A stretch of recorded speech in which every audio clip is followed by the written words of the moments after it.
అయితే నా జీవితంలో జరిగినటువంటి ఒక సంఘటనను మీకు చెప్తాను. ఒకానొక సమయంలో, లేకపోతే నేను ఆ, మా నాన్నగారు క్రైస్తవులు కాదు, కానీ మా అమ్మ క్రైస్తవురాలు. మా అమ్మ ఎక్కువగా క్యాథలిక్ సంఘాలకు వెళ్ళేది. నేను క్యాథలిక్ సంఘాల్లోనే మా పేరు పెట్టారు, క్యాథలిక్ సంఘాల్లోనే మేము ఎదిగాను. ఆ తర్వాత గుండ్లు కొట్టించుకుంటూ తిరిగే టైప్, అంటే వేలాంకనికి వెళ్ళటం, ఇలాంటి పరిస్థితి. నేను చిన్నతనంలోనే తల్లిని విడిచి హాస్టల్కి వెళ్ళిపోవటం, అక్కడ ఉండటం. ఆ తర్వాత 10వ తరగతి మా ఊరు కడప, మా ఊరికి తిరిగి రావటం. ఆ ఊరిలో భయంకరమైనటువంటి అల్లరి, భయంకరమైనటువంటి గొడవలు, భయంకరమైనటువంటి ఫ్యాక్షనిజంలో పడిపోవటం. అలా పడిపోయిన తర్వాత ప్రభువు నన్ను రక్షించటం, నా నా నీవు లోకమునకు వెలుగై ఉన్నావు అన్నటువంటి మాట చేత నా జీవితాన్ని మార్చటం. ఒకానొక సమయంలో కోల్పోయినటువంటి సంబంధాల కారణంగా నేను దుఃఖిస్తూ ఉన్న సమయంలో ఒక వ్యక్తి నన్ను సంఘానికి తీసుకుని వెళ్ళటం, లేకపోతే ఒక యూత్ మీటింగ్కి తీసుకుని వెళ్ళటం. అక్కడ నేను ప్రభువును తెలుసుకోవటం, నీవు లోకానికి వెలుగై ఉన్నావు అన్న విషయాన్ని ఆయన గుర్తు చేసి ఆయన నా జీవితంలో రక్షణ సువార్తను, నా జీవితంలో దేవుని రాజ్య సువార్తను ఆయన నాటినప్పుడు నా జీవితం మారిపోయింది. నేను ఈ దేశానికి ఒక కలంకంగా ఉండాల్సింది పోయి, నేను నాకున్నటువంటి దూకుడు స్వభావం కారణంగా నా దేశానికి, నా కుటుంబానికి, స్వయంగా నా జీవితానికి భయంకరమైనటువంటి ఒక మచ్చగా మిగలాల్సింది పోయి, కనీసం ఇప్పుడు దేశానికి ఏమీ పెద్ద ఉద్ధరించకపోయినప్పటికీ కనీసం నన్ను చూసి నా కుటుంబం కానీ, నా దేశం కానీ సిగ్గుపడే అవస్థలో లేకుండా ఉన్నాను. దానికి కారణం ప్రభు అయినటువంటి యేసు క్రీస్తు. అలా నా జీవితాన్ని కొనసాగించే సమయంలో నేను వాడేటటువంటి డ్రగ్స్, నేను తాగేటటువంటి అన్ని, లోకంలో ఉన్న ప్రతి గొడవ, లోకంలో ఉన్నటువంటి ప్రతి అలవాటు ఆయన తీసివేశాడు. ఒకానొక సమయంలో నేను ప్రార్థన చేసుకుంటున్నాను. ఒకానొక సమయంలో ఒక రోజంతా గడిపి, ప్రభు దగ్గర సమయం గడిపి, ఉపవాసంలో ఆయన నుంచి శక్తి పొందుకోవాలి, ఆయన నుంచి పరిచర్యను గురించినటువంటి ఒక దర్శనం పొందాలి, అసలు ప్రభువు నా పట్ల కలిగిన ప్రణాళిక ఏంటి అని ఒకరోజు నేను హైదరాబాద్లో ఉన్నటువంటి నారాయణగూడ బ్యాప్టిస్ట్ చర్చ్కి వెళ్ళాను. ఆ బ్యాప్టిస్ట్ చర్చ్లో ప్రేయర్ టవర్లో కూర్చుని ప్రార్థన చేస్తున్నాను. ప్రార్థన చేస్తున్న సమయంలో విపరీతమైనటువంటి ఒక కాంతి, విపరీతమైనటువంటి ఆ కాంతిని నన్ను ఆవరించటం, నేను తెలియని భాషలలో మాట్లాడటం, యేసుక్రీస్తు ప్రభువు యొక్క ఆవరణ, యేసుక్రీస్తు ప్రభువు యొక్క సన్నిధి, పరిశుద్ధాత్ముని యొక్క కృమరింపు నా జీవితంలో నేను గమనించాను. పరిశుద్ధాత్ముడు నన్ను తాకినప్పుడు, పరిశుద్ధాత్ముడు నా పైన బలంగా వీచినప్పుడు నేను తట్టుకోలేకపోయాను. నా హృదయం పులకించిపోయింది, నా శరీరం పులకించిపోయింది. నేను కళ్ళు మూసుకుని ఉన్నాను. నేను ఒక గొప్ప దర్శనం చూస్తున్నాను. ఇదిగో తెల్లని బట్టలు వేసుకున్నటువంటి చాలా మంది నెత్తిన టోపీ పెట్టుకొని పరిగెట్టుకుంటూ వస్తున్నారు. ప్రభు అయిన యేసుక్రీస్తు తన చేతులు బారుగా చాల్చి నిలబడుకుని ఉంటే ఆయన కౌగిలిలోనికి ఎంతో కొన్ని వేల మంది పరిగెట్టుకుంటూ వస్తున్నారు. ఆమోసు గ్రంథం ద్వారా ప్రభువు నాతో మాట్లాడాడు. ఆమోసు గ్రంథం ద్వారా ప్రభువు నాతో మాట్లాడి ఆయన నాకు వినిపించే విధంగా పరిశుద్ధాత్ముని యొక్క నడిపింపు. ఆయన అన్నాడు, నీవు ఇందోర్ అనే పట్టణానికి వెళ్ళాలి, నువ్వు చండీగఢ్ అనే పట్టణానికి వెళ్ళాలి, నువ్వు ఉదయ్పూర్ అనేటటువంటి పట్టణానికి వెళ్ళాలి. మరి దైవజనులు ఇప్పుడు నిలబడుకుని మాట్లాడుతూ, ఏమయ్యా ఉత్తర భారతదేశంలో చాలా మంది అవసరం వెళ్ళరా అని అంటున్నాడు. అదే సంఘటన నాకు జరిగింది. 2000 సంవత్సరంలో భక్త సింగ్ గారు చనిపోయారు. ఆయనను తీసుకుని వెళ్తున్నారు. కొన్ని వేల మంది ఆయనకు వెనకగా వెళుతున్నారు. ప్రార్థిద్దాం అనంటే కొన్ని వేల మంది తలలు ఉంచుకొని ప్రార్థిస్తున్నారు. ఆ దృశ్యం నేను పైనుంచి చూశాను. దేవా, ఒక వ్యక్తి ఉత్తర భారతదేశం నుంచి నా ప్రజలను ప్రేమించి తెలుగు వారి మధ్యకు వచ్చి మరి పరిచర్య చేస్తే నేనెందుకు వెళ్ళకూడదు అన్నటువంటి ఆ ఛాలెంజ్ నేను తీసుకున్నాను. నేను వెళ్ళాను, మధ్యప్రదేశ్ అనే ప్రాంతంలోకి వెళ్ళాను. పరిశుద్ధాత్ముడు నన్ను నడిపిస్తున్నాడు. ఒకానొక రోజు రాత్రి రెండు చొక్కాలు 2 ప్యాంట్లు పెట్టుకుని బయలుదేరాను. నాకు భాష రాదు, ఒక్కరు తెలియదు, ఆ ప్రాంతం తెలియదు, ఎక్కడుండాలో తెలియదు, ఏం చేయాలో తెలియదు. దేవుడు చెప్పాడు, నేను వెళ్ళాలి. పరిశుద్ధాత్ముని యొక్క ప్రిపరేషన్, పరిశుద్ధాత్ముడు నీలో నిన్ను నింపినప్పుడు కేవలము నూనె బుడ్డీలు అమ్ముకునే పాస్టర్గా మారవు నువ్వు. గుర్తుంచుకోండి ఈ విషయం. పరిశుద్ధాత్ముడు నిన్ను తాకినప్పుడు నువ్వు ఛాలెంజెస్ తీసుకుంటావు. ఇంతవరకు సహోదరుడు ఆజాద్ చెప్పినట్లుగా తన దేవుని ఎరిగిన వారు బలము కలిగి గొప్ప కార్యాలు చేస్తారు.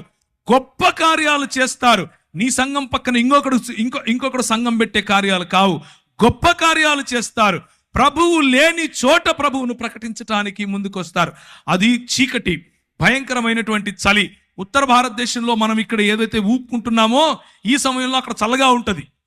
అంటే ఇప్పుడు వేడిగానే ఉంటుందిలేండి. నేను వెళ్ళింది డిసెంబర్ సమయం, జనవరి ఫిబ్రవరిలో భయంకరమైన చలి. ఆగస్టు నెలల్లో కూడా భయంకరమైనటువంటి వాతావరణం, వర్షం పడిన తర్వాత చలిగా ఉంటుంది. నేను వెళ్ళాను, నాకు తెలియదు అంత చలి ఉంటుందని. మామూలు చొక్కాలు వేసుకుని మామూలుగా వెళ్ళిపోయాను. నేను అక్కడికి వెళ్తే గడగడ వణికిపోతున్నాను. కిందికి దిగాను. రైల్వే స్టేషన్లో ప్లాట్ఫామ్ మీద 3 రాత్రులు గడిపాను. 3 రాత్రులు ప్రార్థన, ఉదయాన్నే లేయటం, వాక్య పరిచర్యకి వెళ్తాం, ప్రార్థన, ఉదయాన్నే లేయటం. ప్రభు నాకు చెప్తున్నాడు, ఫలానా టెంపో ఎక్కు, ఫలానా చోట దిగు, ఫలానా ఇంటికి వెళ్ళు, ఫలానా వాడితో మాట్లాడు. ఆయన చెప్పింది చెప్పినట్లుగా మరి ముందుకెళ్ళటానికి దేవుని పరిశుద్ధాత్మ యొక్క శక్తి, పరిశుద్ధాత్ముడు మనల్ని నింపినప్పుడు, పరిశుద్ధాత్ముడు మనలో ఛాలెంజ్, సవాలు విసిరినప్పుడు మనం తీసుకోగలగాలి. 2 చొక్కాలు 2 ప్యాంట్లతో వెళ్ళానని చెప్పాను. చేబులో నా దగ్గర 500 700 డబ్బులు ఉన్నాయి. ఆ రోజుల్లో 500 అంటే మహా అయితే కూడా ఒక 10 రోజులు మనం ఉండొచ్చు. ఈ రోజుల్లో 500 అంటే అర రోజే ఉంటాం, అది మీకు తెలిసిన విషయమే. అయితే నేను వెళ్ళాను. ఒకరోజు రాత్రి నా దగ్గర డబ్బులు కూడా అయిపోతున్నాయి. ప్రభువు రాత్రి నాకు ఒక దర్శనం చూపించాడు. ఒక ఇల్లు, దాని వెనక, దానిపైన జూలాగర్ అని రాసుంది. జూలాగర్ అంటే ఇంట్లో పిల్లలు పెట్టుకోవటానికి ఉండేటటువంటి ప్రదేశం. ఆ ఇల్లు నాకు కనిపించింది. లోపల ఒక రూమ్ చూపించాడు. ఒక చైరు, ఒక బల్ల, దాని మీద ఒక గ్లాసు, దాంట్లో అంటే చెంబు, దాంట్లో నీరు, ఒక కాట్ అంటే ఒక మంచం. ఆ మంచం మీద మంచి పరుపు, గల్లగా ఉండేటటువంటి ఒక బెడ్షీట్. ఇది నాకు కనిపించింది. రాత్రి ఆ దర్శనం చూశాను. ఉదయం పరిశుద్ధాత్ముడు నడిపిస్తున్నట్లుగా నడుస్తున్నాను. పరిశుద్ధాత్ముడు నాకు చెప్పినట్లుగా ఏ డైరెక్షన్లో, ఏ దిశగా నేను వెళ్ళాలో ఆ దిశగా వెళుతున్నాను. 2.5-3 కిలోమీటర్లు నడుస్తూ దేవుని పరిచర్య, వాక్యం. నాకు వచ్చి రాని హిందీ ఏం చేస్తాం, ఏదొస్తే అది మూగ సైగలు అనుకోండి, మాట్లాడుతూ ప్రజలకు చెప్పుకుంటూ వెళ్ళాను. ఒక చోట ప్రభు దిగమన్నాడు. దిగి చూస్తే ఎదురుగా అదే ఇల్లు కనిపిస్తోంది. దేవునికి స్తోత్రం కలుగును గాక. ఆ ఇంటికి వెళ్ళి తలుపు తట్టు అన్నాడు. నేను ఆ ఇంటికి వెళ్ళి తలుపు తట్టాను. అది జైన్లు ఉండేటటువంటి ఇల్లు. అంటే ఆ ఇంట్లో వాళ్ళు జైన మతాన్ని వాళ్ళు అనుసరిస్తారు. ఆమె వచ్చి ఏం కావాలి అని అడిగింది, హిందీలో, తెలుగులో కాదు. నాకు ఏం లేదండి, రూమ్ కావాలి అని అడిగాను. అవునా అని పైనుంచి కిందికి చూసి, పైన ఒక రూమ్ ఉంది, చూసుకోపో అంది.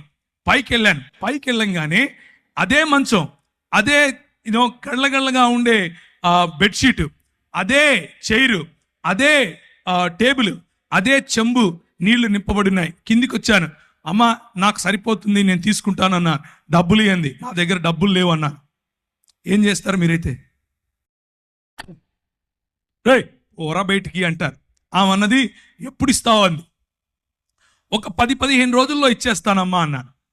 మీరు ఒప్పుకుంటారా? ఏ ఊరు నీది అంది. హైదరాబాద్ నుంచి వచ్చానమ్మా అన్నాను. డబ్బులు ఉన్నాయా జేబులో తినడానికి అంది. లేవమ్మా అన్నాను. ఎదురుగా ఒక మెస్ ఉంది, దాంట్లో కింది భోజనం చేయి, నా పేరు చెప్పు అంది. కడుపు నిండా భోజనం, ఉండటానికి స్థలం.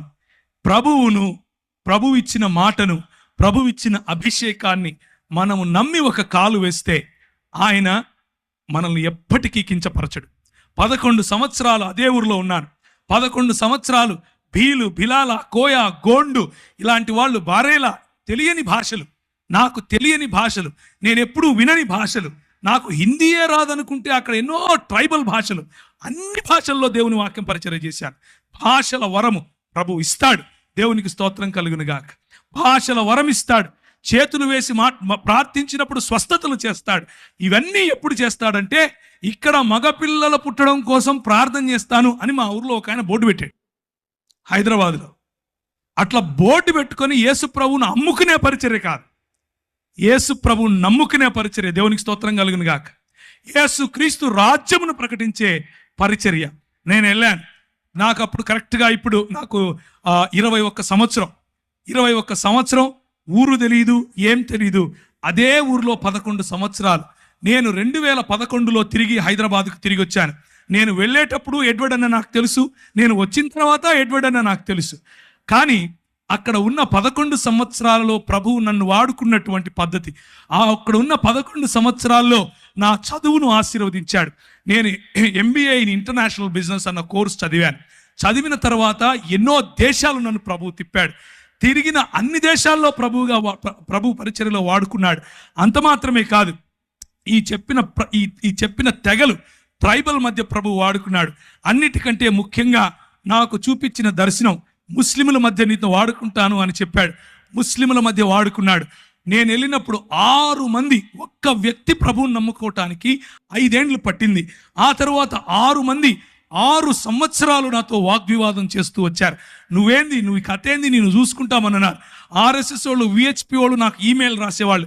నువ్వు ఏ మార్గం గుండా వెళ్తున్నావో మాకు తెలుసు, నువ్వు ఎట్లొస్తావో మాకు తెలుసు, నువ్వు ఎప్పుడు ఇంటికి చేరకుండా ఎప్పుడు సస్తావో కూడా నీకు తెలియకుండా చేస్తాం అని అనేవారు.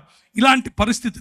అక్కడ నువ్వు వెళ్ళి సాక్షి జీవితం అనంటే ఏంటి అనంటే, అక్కడ నువ్వు వెళ్ళి క్రైస్తవుడిని అని చెప్పుకుంటే చాలు తన్నుతారు. క్రైస్తవుణ్ణి అని చెప్పుకుంటే చాలు చెప్పుతో కొడతారు. అలాంటి పరిస్థితులు.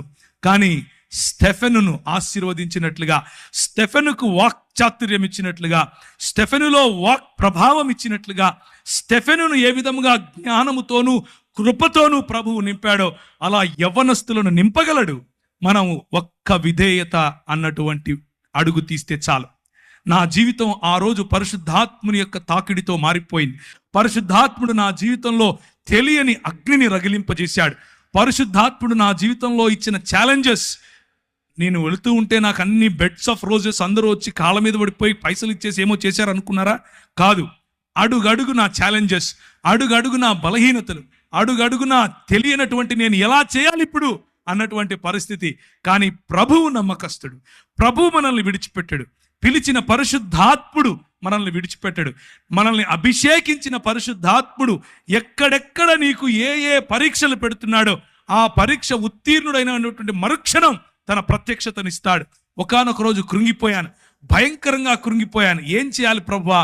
ఎలా నాకు డ్రై లైఫ్, మొత్తం ఎడారి అనుభవం, ఏమీ లేదు, ఖాళీ అయిపోయాను. నేను ఏం చేయాలి ఇప్పుడు అంటూ మోటార్ సైకిల్ నడుపుకుంటూ వస్తున్నాను. ఒక పెద్ద హోర్డింగ్ రాసి ఉంది, అడ్వర్టైజ్మెంట్.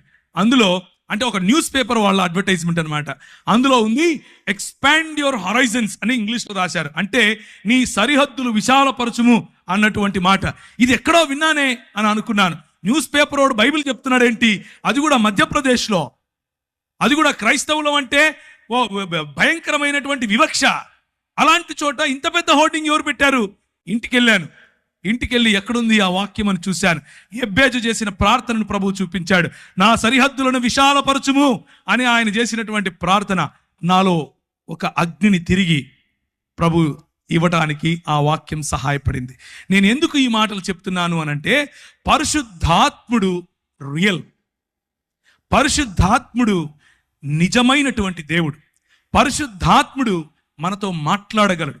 పరిశుద్ధాత్ముడు మనల్ని తాకగలడు. పరిశుద్ధాత్ముడు మనకు శక్తినివ్వగలడు. కొంతమంది పరిశుద్ధాత్ముని పేరట చేసే గారడీల కోసం మీరు ఆయనను నిజమైన దేవుణ్ణి మర్చిపోకండి. కొంతమంది చేసే గారడీల కారణంగా పరిశుద్ధాత్ముని వెక్కిరింపులకు పాలవుతున్నాడు. కానీ నిజానికి ఆయన నీతిని, న్యాయమును జరిగించు దేవుని రాజ్య స్థాపనకు నిన్ను వాడుకోగలడు.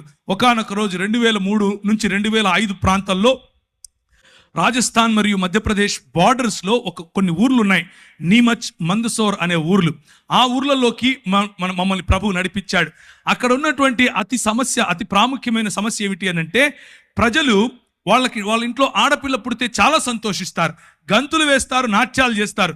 ఎందుకబ్బా అని అనుకుంటే, దేవి పుట్టింది, మా ఇంట్లో దేవి పుట్టింది అని అంటారు. ఏంటి ఇంతకు దేవి పుట్టింది అంటున్నారు? ఇంతకు మంచి సంస్కృతి ఎక్కడి నుంచి వచ్చింది వీళ్ళకి మన దేశంలో అని అనుకున్నాం. కానీ నిజం ఏంట్రా అని చూస్తే, ఆ అమ్మాయి 12 ఏళ్ళు వచ్చిన తరువాత, మొట్టమొదటిసారి పుష్పవతి అయిన తరువాత, వాళ్ళ సొంత నాన్న, వాళ్ళ సొంత అన్న పోయి వీళ్ళ మధ్యలో పింపులుగా పనిచేసి, అంటే బడవలుగా పనిచేసి ప్రజలను, కస్టమర్లను పట్టుకొస్తారు ఈ అమ్మాయికి. ఇది ఆ సంస్కృతి, ఈ విష సంస్కృతి. ఏంటి ఈ విష సంస్కృతి అని అంటే, నువ్వు ఈ కులంలో పుట్టావు, నీ పనే నీ ఒళ్ళు అమ్ముకోవటం, 12 ఏళ్ళు దాటంగానే నీ ఒళ్ళు అమ్ముకొని తీరాలి అని చెప్పి నేర్పించినటువంటి సంస్కృతి. ఆ సంస్కృతిలో మేము అక్కడ ఉన్నటువంటి గవర్నమెంట్ అధికారుల దగ్గరికి వెళ్ళాం కొంతమందిని కలిసి. అయ్యా, మరి ఇలాంటి బాచడా మరియు బేడియా అనే సమాజాలు ఉన్నాయి, వారి మధ్య వెలుగు లేదు, వారి మధ్య విద్య లేదు, వారి మధ్య పడుపు వృత్తి ఉంది, తెలియనటువంటి రోగాలు, సెక్షువలీ ట్రాన్స్మిటింగ్ డిసీజెస్ ఎన్నో వస్తున్నాయి, ఎలా చెయ్యాలయ్యా అని అంటే ఆయన అంటాడు, అది వారి కర్మ. ఏంటది? కర్మ. నీకెందుకయ్యా? ఏ దేశం నుంచి వచ్చావు నువ్వు? ఏ రాష్ట్రం నుంచి వచ్చావు నువ్వు, వాళ్ళకు నిధులు మేమెందుకు ఇవ్వాలి, అది వాళ్ళ వృత్తయ్యా, వాళ్ళు సంపాదించి ట్యాక్సులు కడతారు మాకు అంటాడు. ప్రభువా ఏం చేయాలి? పరిశుద్ధాత్ముని శక్తి, పరిశుద్ధాత్ముని బలం ప్రభుత్వాలతో కూడా మాట్లాడటానికి మనకు శక్తినిస్తుంది. ఆ 2003లో చూసినటువంటి ఆ సన్నివేశం మా మనసులో నిండిపోయింది. మేమందరం కలిసి ఒక ప్రణాళిక తీసుకొని వచ్చాం.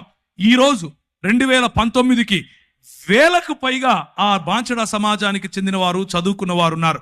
వేలకు పైగా పడుపు వృత్తిని వదిలేసిన వారు. వారి మధ్యలో స్కూళ్లు స్థాపించాం, వారి మధ్యలో ఆలయాలు స్థాపించాం, వారికి పరిశుద్ధాత్మ దేవుణ్ణి పరిచయం చేశాం. పరిశుద్ధాత్మ దేవుడు కొంతమందికి అయితే వారిలో ఉన్న భయంకరమైన రోగాలు, నువ్వు సస్తావు, నువ్వు బ్రతకవు అని డాక్టర్లు చెప్తే చెయ్యి వేసి ప్రార్థన చేస్తే ప్రభు వారిని లేపాడు. స్త్రీలు, చిన్నపిల్లలు వెళ్ళి ప్రార్థన చేస్తే వారికి స్వస్థత. ఇలాంటివి ఎన్నో కార్యాలు పరిశుద్ధాత్మ దేవుడు బోర్డు పెట్టుకొని అమ్ముకోవాల్సిన అవసరత లేకుండా చేయగలిగినటువంటి గొప్ప దేవుడు పరిశుద్ధాత్మ